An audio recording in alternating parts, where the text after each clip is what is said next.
Coach Fro from RocioFlores.com, and today's topic is 10 things that I wish I knew before losing weight. Before I get started, I want to ask you guys to subscribe to my newsletter. I send it out once a month, and then I share all the posts that I've done throughout the month and what's going on in my life, and then I give you guys a little bit of tools or something that you can work on in your life. So make sure you get on that list.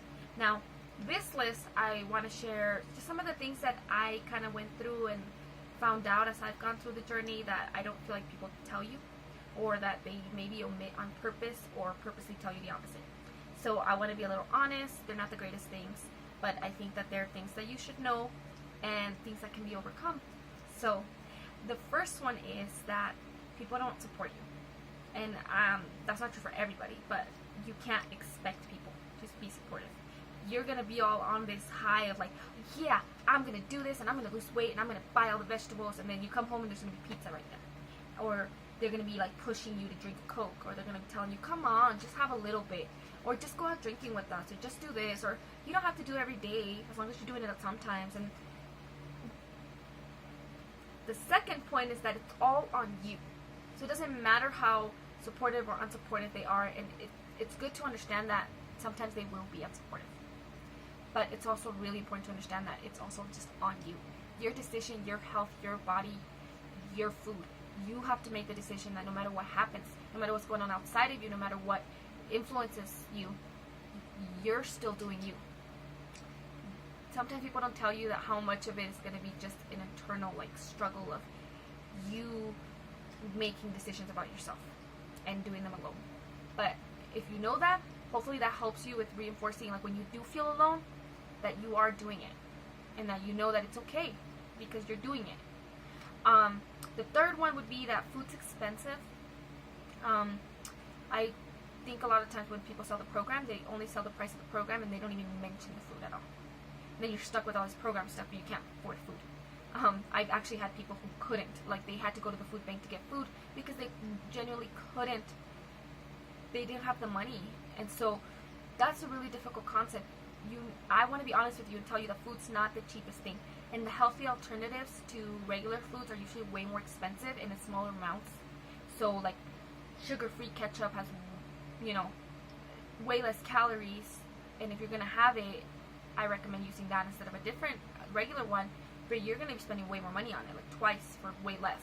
Same goes with if you buy healthy mayonnaise, or sugar-free preserves, or real fruit preserves, and healthy ice cream, you're going to want to be keeping certain foods in your life.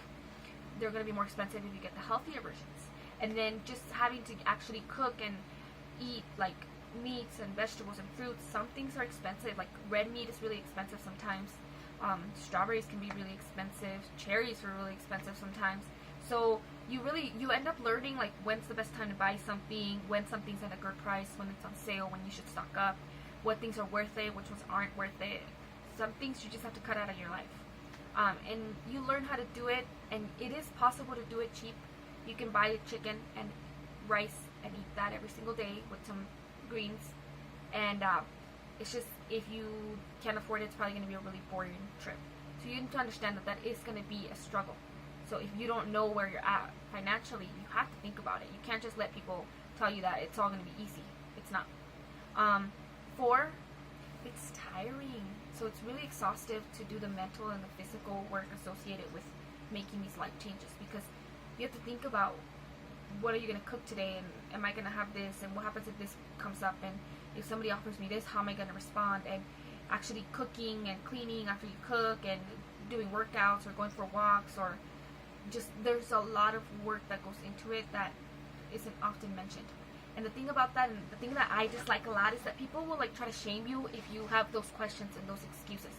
They'll be like, well, other people have all the stuff and they do it, or they'll try to make you feel bad because you can't take the time out to do this or this. Screw them, okay?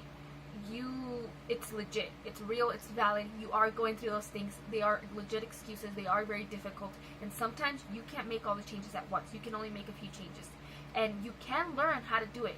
You can learn how to make a brand new routine and change up your life, but it's not going to be easy like they say it is, and it's not going to be simple, and you have to be okay with the fact that it's not easy, and it's not the greatest, and it's not perfect. Don't let people try to tell you that you can't feel that. The next one goes along those lines of the mental work that takes is, there's a little quote that says, fail to plan, plan to fail. So if you don't plan, if you don't actually take the time to sit down and think about, what am I going to eat? What am I going to buy? What am I not going to buy? How much am I going to spend? What do I like? What do I not like? If you don't ask yourself those questions, if you don't make a plan for meals, if you don't make a plan for cooking, for prepping, you're leaving yourself open to temptation. You're leaving yourself open to making bad decisions, to just ordering pizza, to just giving up because it's just harder to think of the option when you feel hungry or when you're feeling a craving. If you think ahead of it, if you take the time to just really put the work in to just, plan everything, your life's going to be so much easier. And then it becomes routine, so then you don't have to do as much planning because it's just part of your life. The next thing is that you might get bad comments from people, and that's not nice. And you might be getting bad comments already. If you're overweight, you might be getting people giving you, telling you things about it, or they may be making jokes at your expense, or they're just being mean. Well, guess what? It doesn't go away when you get skinny. And this is why I think a huge part of the weight loss process is really the inside work of fixing the issues inside of your own, your psyche, your emotions, your trauma, and your confidence in yourself, because you are an amazing, beautiful, wonderful, worthy person. And screw them if they try to tell you otherwise. It has nothing to do with how you look. It has to do with them and what they think about themselves and how they relate to people. And you can't let the bad comments get to you, because they suck so bad, but they don't matter. They shouldn't matter. So expect that some people might not be nice, but don't let it ruin your progress. Now, on the other end of that, the next point is that you're going to hear a lot of good comments, and you have to get used to the attention or the questions, and it's up to you. You do not have to respond to anybody who says anything to you in any reason for any time ever. But if you want to, you can. Somebody says, how did you do this? You might want to tell them, well, I'm eating healthy. Or you could say, oh, I'll talk to you some other time. Or if you get guys looking at you, or maybe more physical comments that you don't like, you're allowed by all means to tell somebody to stop, or tell them that you don't like it. All I'm saying is expect it, because it is a change, and people are seeing you change. And there's people out there who just don't know how to relate to people in the healthiest or the nicest or the most compassionate way. So they may be good comments, they may make you feel just as uncomfortable as the bad comments. So expect that you may not always feel 100% great about the things people say. The next point is that you're gonna like new foods. Oh my god, I never liked broccoli before. Broccoli actually tastes good. I never liked spinach. Spinach actually tastes good. There's like all these foods that I'm eating now, like beets. Oh my god, I like beets. I never ate beets before, and they're really good, and I can eat them like it's nothing. And if I just can't get a vegetable in, I just open a can and eat that. My husband eats a bunch of salad now. He wouldn't touch salad before. So, I mean, your taste buds actually change. So you have to get used to the fact that new foods will taste good and old foods will taste bad. Like, we had to have a burger for some reason. We stayed too late somewhere at a friend's house, and we had to go get food, and he really wanted a burger, and I was like, go ahead. Just had it, it's not that bad, it fits into the day. And it was disappointing. Like, it was a McDonald's burger, so it didn't have a good flavor. It wasn't like, I used to remember them being really greasy and salty and like delicious, and then it just wasn't. And I don't know why, but most likely because I haven't had it, and I've gotten used to good meat. I've gotten used to good flavor in my meat, spices, and me cooking it, and good buns. Like, whole wheat buns just taste better. And so, you have to get used to that. There's going to be really big changes. And that's a good thing. That's an awesome thing. If nobody's told you that, I hope that it gives you some hope that this is all going to be much better at the end. The next point I want to make is that some foods will always be trigger foods for you. Unfortunately, if you deal with compulsive overeating or binge eating, like I do, or if you have other kind of mental things that come across, like if you've dealt with any other kind of eating disorders, or you deal with depression, and if at any point you use food in a bad way towards yourself, those foods might always be that. And so for me, I have to be really careful. I can't drink Coke. I don't think I ever will. I'm introducing chips back into my life little by little, but really carefully, because I used to eat like family-sized chips, like several bags in one sitting, and like a 2-liter Coke in one sitting, and I would hide it, and it was horrible.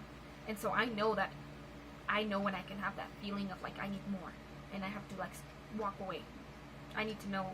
You need to know these things because it could throw you off, and it doesn't mean that it's the end of your journey. It just means that it can be a big, huge stumbling block. So know that that stumbling block may always be there. Try it safely. Try new things. Try to reintroduce things back into your life safely, little by little, and see how your body reacts. See how you react mentally. Like, did it make you feel guilty? Did you feel fine? Did you not even think about it? Did you eat too much? You know, and ask yourself those questions, and then kind of understand whether or not you should have it in your life or not. The next point is that real rebound weight is real. I lost all the weight, and I got down to my lowest weight, and I just right after I did that, I just went right back to regular eating, and then I gained it all back. And within a year, I gained 50-something pounds, and I was at my heaviest, and I kept it for a long time. So about 2 years where I kept it. So I didn't want to believe that I was gonna gain it back, because I was like, no, I know how to do this now. I didn't take any of the precautions. I wasn't careful reintroducing foods back in. I wasn't paying attention to foods. I wasn't keeping the good foods in. I was just trying to get to the weight, and that's it. When you think about just the end goal, you have to make it more about the scale, less about the scale, and more about the changes that you want in your life permanently, or else it's gonna come right back on. Now, I've been maintaining my weight now for about 3-4 months, and I would like to get down lower by working out. Maybe I'll try to do a little bit more, introducing more things into my life to try to get to a smaller look, but I'm in a healthy spot, and I know that I really want to keep it, so I'm still doing the work, even though I could technically be like, well, I'm good, I'm at my goal weight, I'm good, but I want this to be a life change. So I hope that these 10 things make you think about the process, give you some ideas of what you might need to work on. If you have questions, or if you don't understand certain things, put it in the comments, send me an email, just go to my website and start the chat on there, and we could talk about it. I can give you some pointers. I could show you some ways that I learned to fix it, or give you support groups, or send you to the right person who can help you. So don't be afraid to ask questions, and again, it's all on you, and the people in your life may not support you, but there is support out there. There are people who are going to help you. There are people who can encourage you and influence you, and who can help this process make it easier, and you can do it. I believe in you. So thank you so much for watching this video. I really hope you liked it. If you did, please share it with your friends, tag people, comment, send it, do all that kind of stuff, subscribe, and thank you so much for watching, and I hope you have a wonderful, blessed day. Goodbye.